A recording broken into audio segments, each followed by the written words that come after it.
Anyway. Alrighty, this person here says, does Dave know if Jeff Cobb is booked to work New Japan's show next month at the Cow Palace? What's up with Jeff Cobb? I don't know the undercard yet. I know that he was contacted for it at one point. The problem with New Japan is they have so many guys, and when it comes to putting these cards together, there's so many guys that they want to use because they have so many good guys, and Jeff Cobb's not a contracted guy, and he's not a regular, so it's really hard to, like, add guys because you want to keep, you know, Tamatonga or somebody like that home who's like a regular that you're paying anyway under contract, whether you use them or not,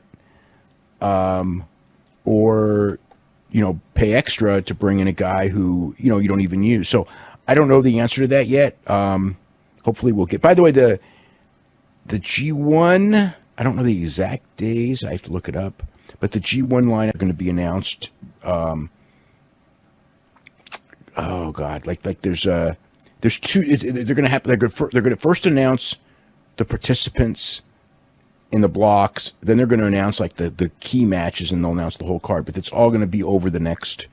It's going to be all in late June, so it's only a couple weeks away.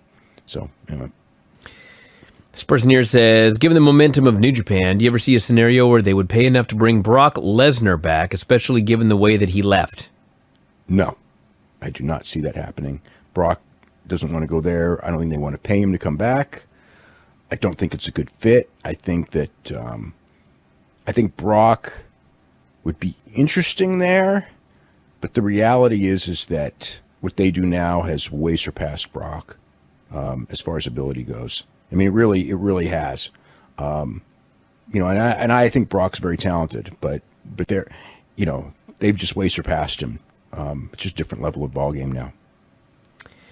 This person here says, I know the cards are always subject to change, but do you have any idea if Ronda's UFC Hall of Fame induction will affect her scheduled house show appearance in Philadelphia on July 6th? No, I mean she'll you know, as far as I know, she'll be there. You know, she was, I think that she was supposed to do the 5th house show. I don't think it was ever advertised because I know that they switched a house show date to get her in Vegas. But she's, as far as I know, she's due in Philadelphia on the 6th and the Garden on the 7th. This person here says, given how poor his performance was on Saturday, would Bellator have any interest in CM Punk?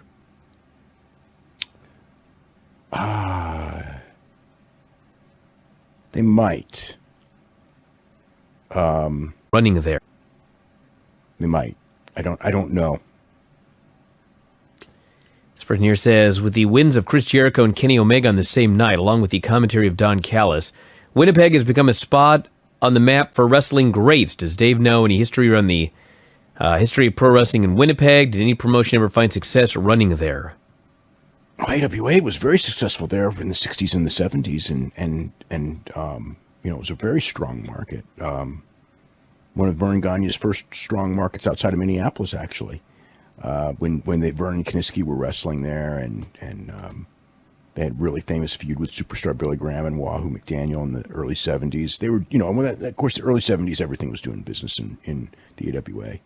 But, you know, a strong, solid AWA city. It's not like they sold out every time, but it was a good, solid market, one of the better ones. Yeah, the thing I find really interesting is, as far as I know, the Winnipeg media has done almost nothing on any of this. And it's just interesting that, you know, again, because it's not that, you know, it's weird. Because, I mean, I guess it is pro wrestling, and it is in Japan. At the same time, you know, it's kind of like you've got, like, you know, Jericho's had some media coverage in Winnipeg because of WWE. But it's not as much as you would think. But he is a celebrity when he goes back to town and everything. And Omega's, you know, I don't know, but I've seen very little, and I know from people who were there, you know, that the media just doesn't cover it. And it's weird because I know somebody I know in the media there was talking to me about this a couple of, when Omega first got big, and was just like, man, you know, our media is so far behind in this Kenny Omega story. And here we have this guy who's, you know, like maybe the best pro wrestler in the world, and he's from Winnipeg, which is not a giant city and everything. And it's like, you know, it doesn't resonate at all.